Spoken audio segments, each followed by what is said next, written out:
Spider-Man. Et effectivement, t'auras bien entendu mon beau.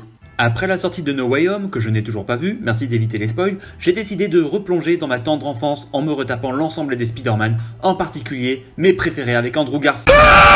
Pardon, je voulais dire Tobey Maguire. Bref.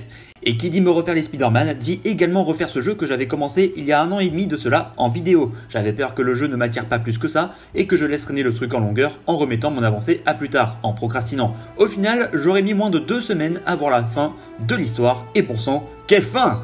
Ici nous retrouvons toujours Peter Parker, alias Spider-Man, et également assistant de recherche du docteur Otto Octavius, personnage connu de la saga Spider-Man, tout comme les autres personnages qui sont MJ, Tante May, Spider-Man, Harry, Spider-Man aussi, le mec de Beyond Two Souls, ou encore Spider-Man, la copie de Spider-Man.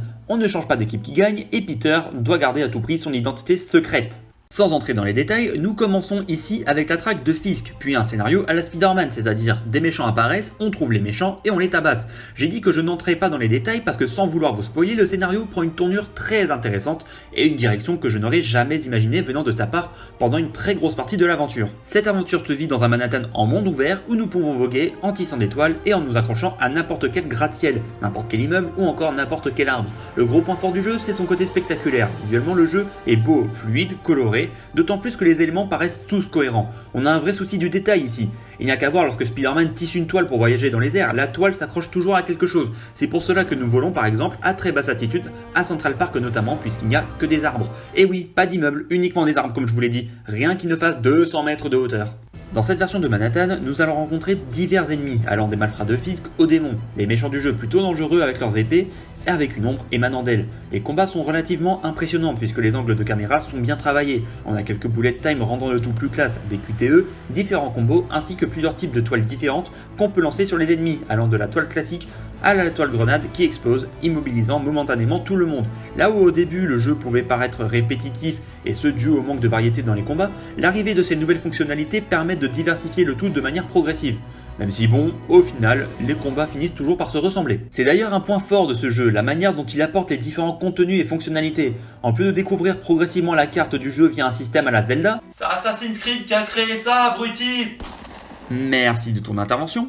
Donc je disais, comme dans Breath of the Wild, on découvre la carte du jeu via des tours. Au début du jeu en particulier, on nous introduit les différentes mécaniques après quelques missions principales via certains déplacements, certaines actions qui nous permettent de découvrir les différentes tâches à réaliser, telles que les monuments à prendre en photo, les laboratoires d'Harry, certaines missions secondaires annexes ou encore ma particularité préférée, les sacs à dos de Peter qui sont au nombre de 55 dans tout le jeu. Rien de très intéressant là-dedans, si ce n'est qu'on découvre que Peter est aussi idiot qu'Octavius.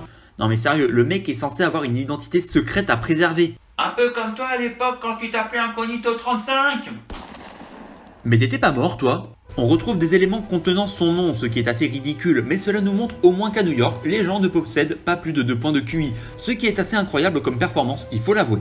Pour en revenir aux nombreux points positifs du jeu, on ne peut pas passer à côté de l'ambiance du jeu tout bonnement exceptionnelle.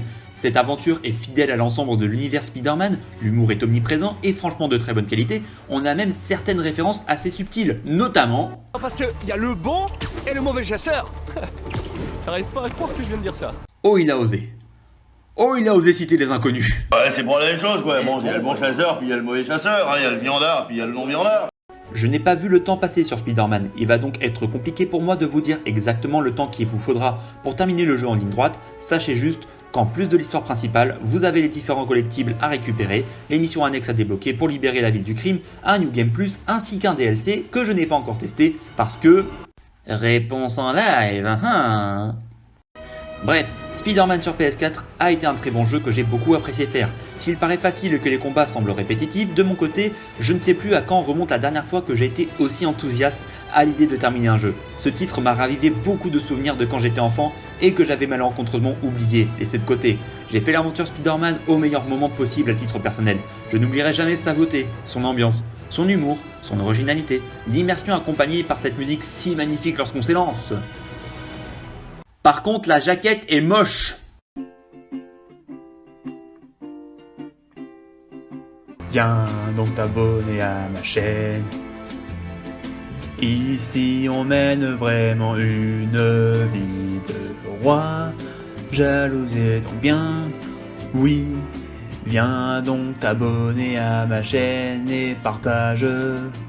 cette vidéo. Et je vous dis à la semaine pro.